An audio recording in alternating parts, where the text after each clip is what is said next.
remercier chaleureusement les organisatrices qui nous permettent de nous retrouver et d'échanger sur ce sujet, et également toute l'équipe vidéo qui filme le colloque.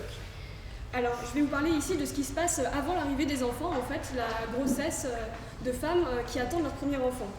Je vais présenter quelques résultats et quelques pistes de réflexion qui sont tirées de mon travail de M2 en sociologie et du début de mon travail de thèse.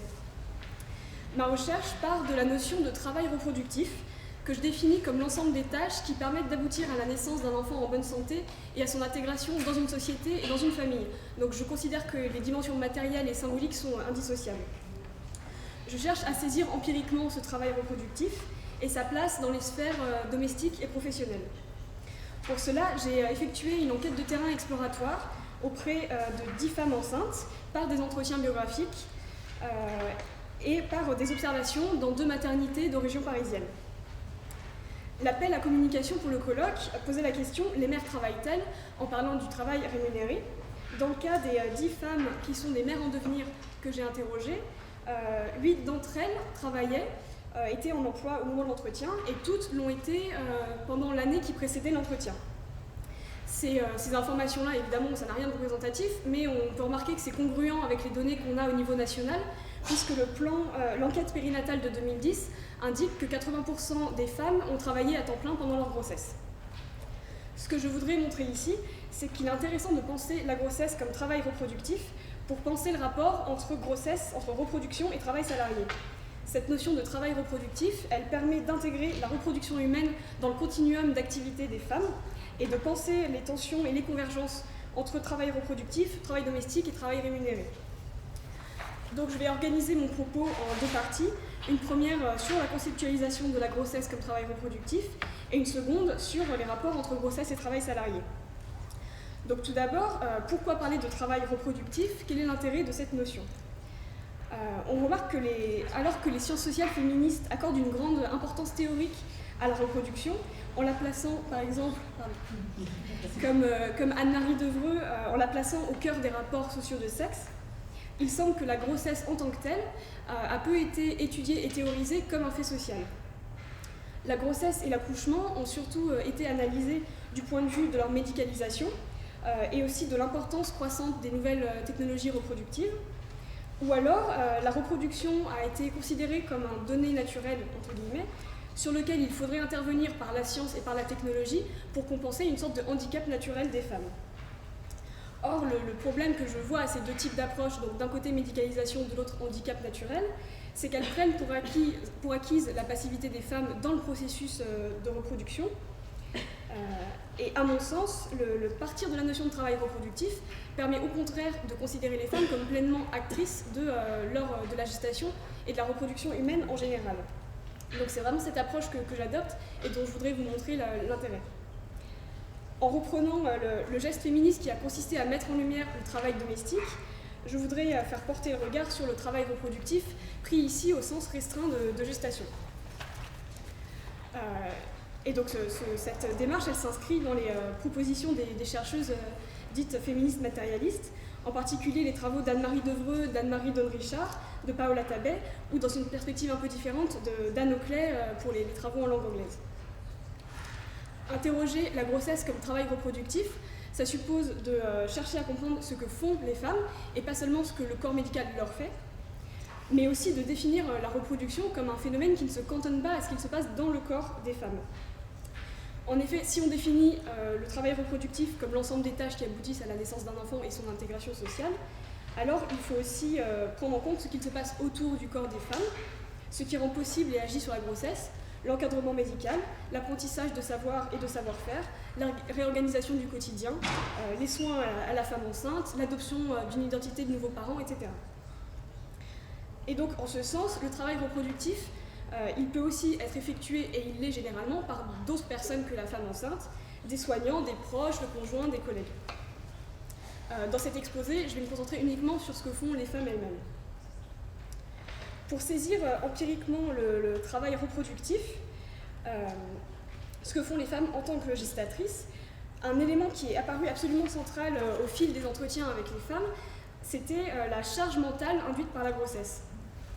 Cette notion de charge mentale elle est reprise à l'ergonomie par Monique Eco, et elle renvoie à la dimension intellectuelle des tâches, à leur organisation et à l'anticipation. Monique Eco, elle mobilise cette notion pour insister sur le poids mental, en quelque sorte immatériel, de la tension entre responsabilité familiale et responsabilité professionnelle pour les femmes. Trois composantes que j'ai identifiées de cette charge mentale sont l'anticipation, l'information et l'apprentissage. En particulier, la maîtrise du temps, c'est un enjeu crucial pour les femmes enceintes et on pourrait presque dire leur tâche principale. Se conformer à un parcours de soins contraignant, au moins un rendez-vous par mois au laboratoire d'analyse puis chez le médecin ou la sage-femme, implique la mise en place par les femmes enceintes de nouvelles routines dans et hors travail. Je vous cite un extrait d'entretien avec Fatima, 28 ans, informaticienne. Je me suis fait un petit agenda, mais je sais que tous les débuts de mois, j'ai un test urinaire à faire. Je vais voir ma médecin. Mais sinon, il va falloir que je m'organise avec les rendez-vous de la maternité. Il faudrait encore que je les rappelle pour prendre rendez-vous avec je sais pas qui, mais c'est en juin. Dès que juin arrive, j'ai plein de trucs à faire. Mon médecin, je l'appelle le vendredi d'avant pour prendre rendez-vous avec le vendredi d'après. Je le prends toujours vendredi après-midi. Je prends mon après-midi, c'est pas mal. Pardon ? Non, d'accord.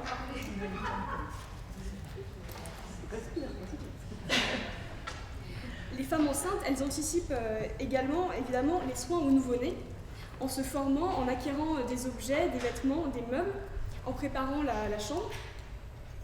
Et toutes ces tâches participent donc de la charge mentale, qui a des effets non seulement sur la sphère domestique, mais on va le voir sur la sphère professionnelle. Nous allons voir que les femmes que j'ai interrogées cherchent à ce que la grossesse n'introduise pas de perturbations dans le déroulement de leur travail rémunéré, mais elles cherchent aussi à maintenir leur rôle d'épouse et de ménagère.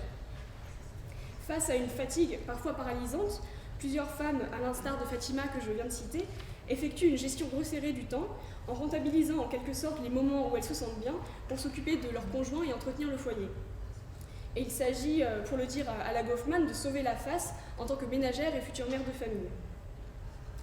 Un autre élément qu'on peut dire immatériel de ce travail reproductif, c'est le travail émotionnel, qui est défini par la sociologue Hochschild comme le fait de convoquer, donner forme ou supprimer en soi-même un sentiment, et ce afin de se conformer à une règle sociale, une convention, et d'éviter une éventuelle sanction. Les femmes enceintes interrogées, elles effectuent un travail émotionnel spécifique qui va du contrôle et de la répression des angoisses à la recherche de la juste dose d'amour pour l'enfant à naître avec la figure repoussoire de la mère poule. Et donc en somme, le contrôle de soi et le contrôle du temps sont des tâches majeures pour les femmes enceintes. Dans le cas de la grossesse, la femme enceinte doit se mettre au service du fœtus, au sens où elle doit surveiller ses comportements, surveiller son propre corps et en interpréter les signes, par exemple la douleur. Une surveillance et une interprétation qui sont exigées par les soignants et qui peuvent éventuellement rappeler à l'ordre les femmes quand elles font défaut. Et tout cela de façon à éviter ou limiter les risques pour la santé du fœtus. Je vais maintenant parler des rapports entre grossesse et travail rémunéré, donc toujours à partir de ces entretiens. Évidemment, le corps des travailleuses est engagé dans le travail rémunéré. Les travailleuses ne vendent pas que leur force de travail, mais leur présence corporelle et mentale. Et donc à partir de là, la question se pose de savoir quelle place est faite ou non au corps gestant, quelles sont les attitudes des collègues, des supérieurs hiérarchiques, et aussi comment garder la face en tant que travailleuse quand l'engagement dans le travail reproductif apparaît comme concurrent avec l'engagement dans le travail rémunéré.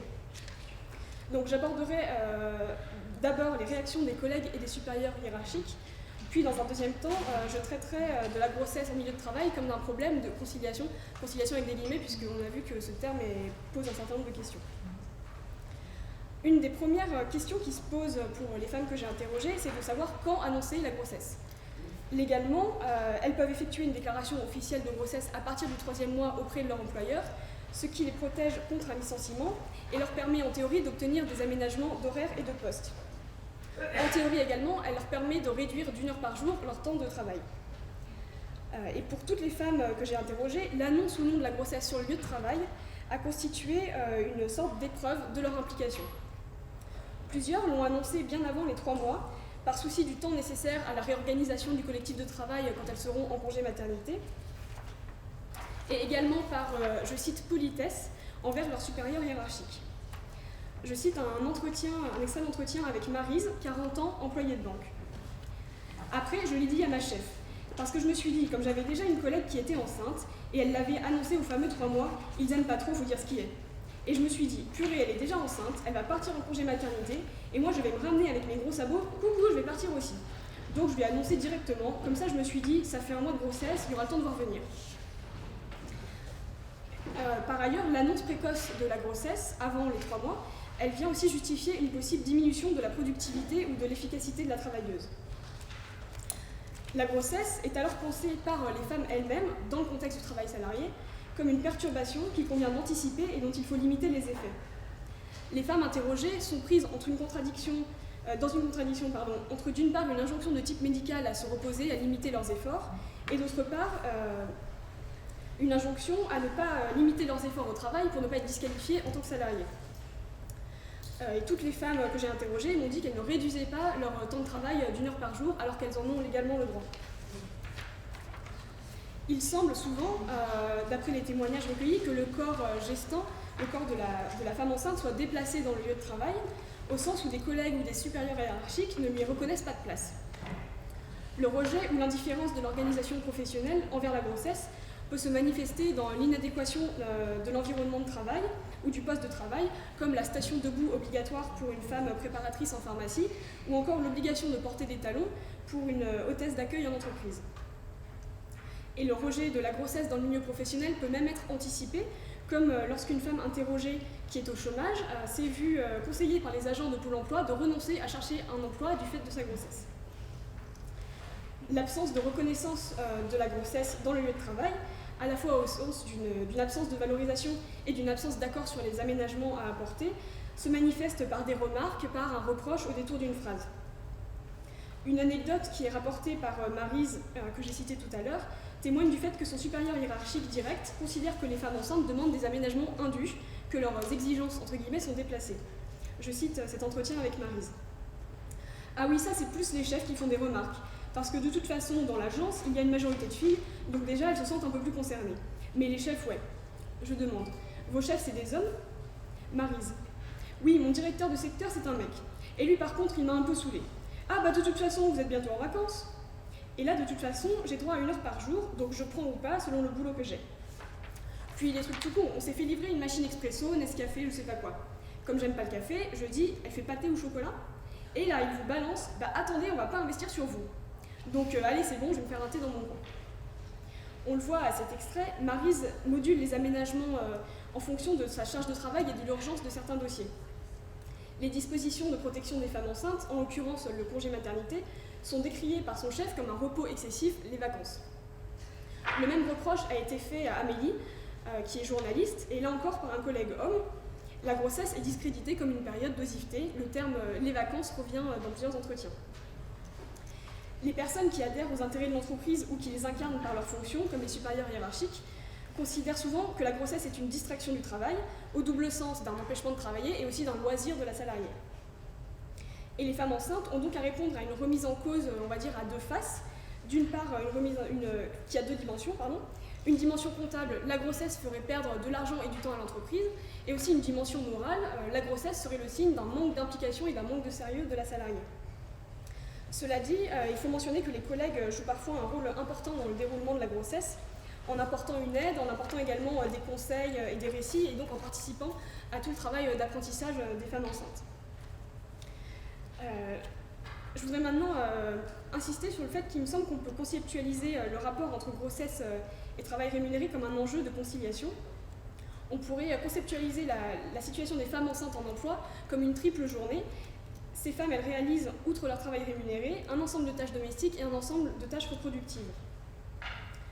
Et donc, aux effets corporels de la gestation, il faut ajouter les tâches que prennent en charge ces femmes, donc comme je l'ai dit tout à l'heure, l'organisation du suivi médical, l'aménagement de l'emploi du temps, la préparation de l'accueil du nouveau-né, etc. Or, toutes ces tâches, elles sont invisibles, et la fatigue physique et mentale des travailleuses est interprétée, y compris par elles-mêmes, comme un symptôme d'un état pathologique, et non pas comme la manifestation de l'augmentation d'une charge de travail globale. À cet égard, la notion de charge mentale permet de penser la tension entre grossesse et emploi comme une tension entre 2 types d'activités que les femmes mènent de front. Les femmes interrogées mettent en avant la fatigue mentale et morale liée à la grossesse, le sentiment d'être moins alerte et moins concentrée au travail.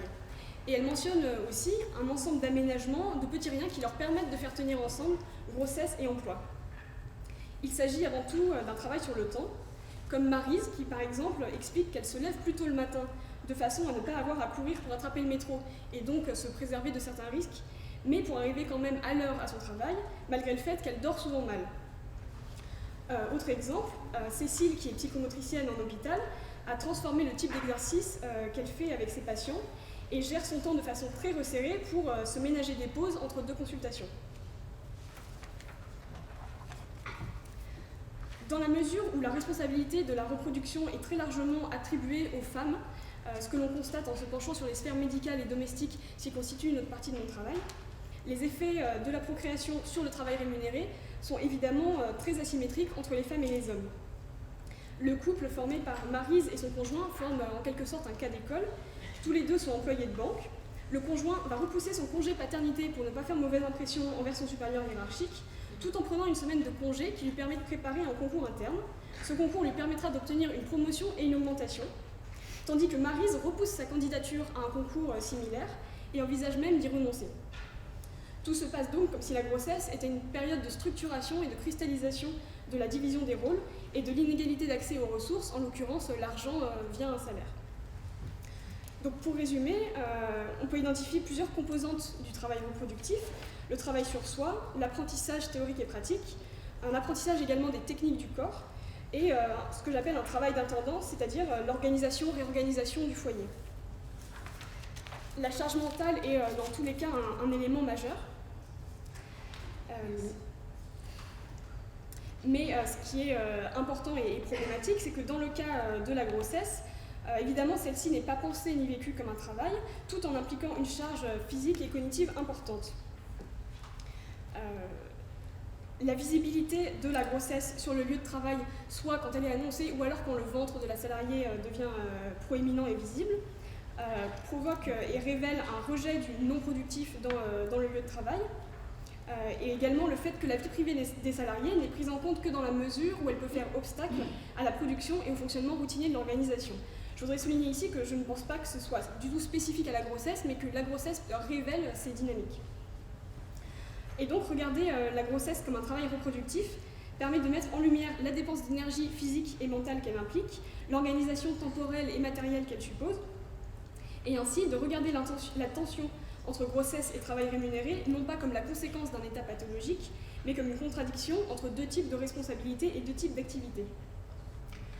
Je voudrais insister également sur le fait que la maternité est quelque chose qui s'apprend et qui se fait, et qui s'apprend et se fait entre autres sur le lieu de travail. Il est donc à mon avis utile de penser la place de la grossesse sur les lieux de travail dans le prolongement des questions sur la fameuse conciliation entre famille et emploi. Je vous remercie.